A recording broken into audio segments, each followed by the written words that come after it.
Another record. Thursday, the digital currency topped $4,500 in trading, which means it's doubled in price in the past month alone. That's huge.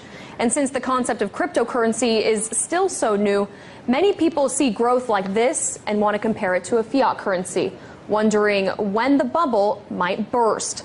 Cybersecurity expert John McAfee says this type of thinking is a mistake. He joins me now. John, why do you think the word bubble cannot be applied to Bitcoin? Well, first and foremost, Bitcoin is not a fiat currency. It costs over $1,000 to create a Bitcoin today in electricity and computing costs. Second, the value of Bitcoin is linked to the number of users and the number of transactions. It is not a speculative investment, even though it is being used as such by many people. As the Bitcoin network grows, the value of Bitcoin grows. As people move into Bitcoin for payments and receipts, they stop using US dollars, euros, Chinese yuan, which in the long term devalues these currencies. So what you're seeing is more of a currency devaluation than a bubble in Bitcoin.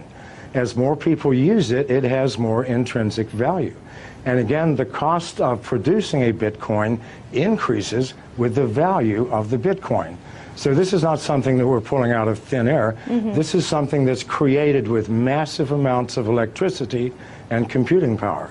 Well, someone who disagrees with you on the term of bubble when it comes to Bitcoin is Mark Cuban. Back in June, he tweeted, "I think it's a bubble. I just don't know when or how much it corrects." When everyone is bragging about how easy they're making money, that equals a bubble. Now, when he tweeted that, Bitcoin dipped in price.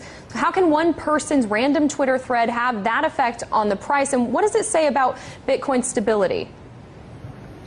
Well, it says nothing about Bitcoin stability. After it dropped $500, it's now at 44.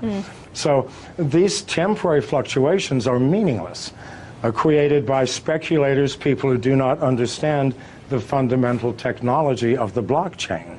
Those who do know that in the long term, these fluctuations will make no difference.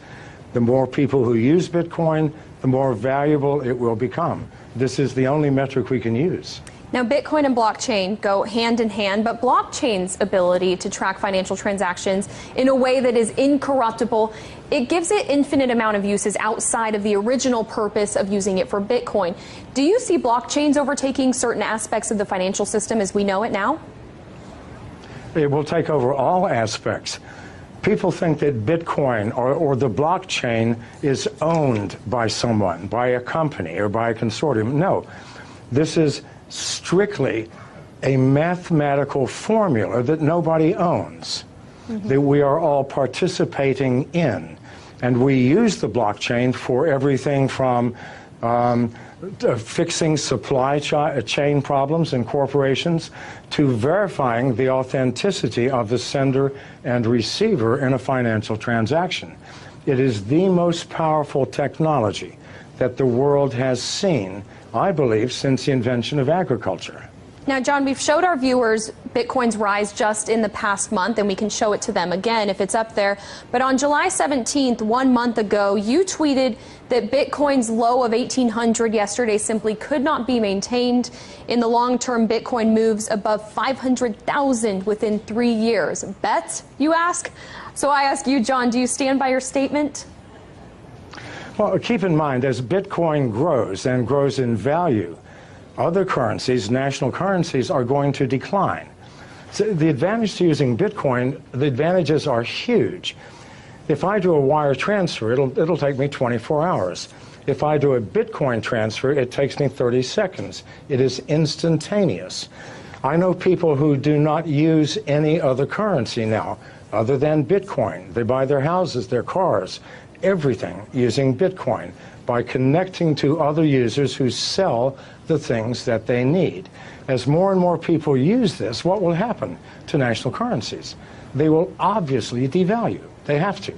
So that 500,000 includes a massive devaluation in the US dollar, which absolutely has to come if Bitcoin continues to grow at its current rate. Well, it's certainly a community effort, and the Bitcoin community and for other cryptocurrencies, it's only growing. John McAfee, founder of McAfee Incorporated, thank you so much for your thoughts today.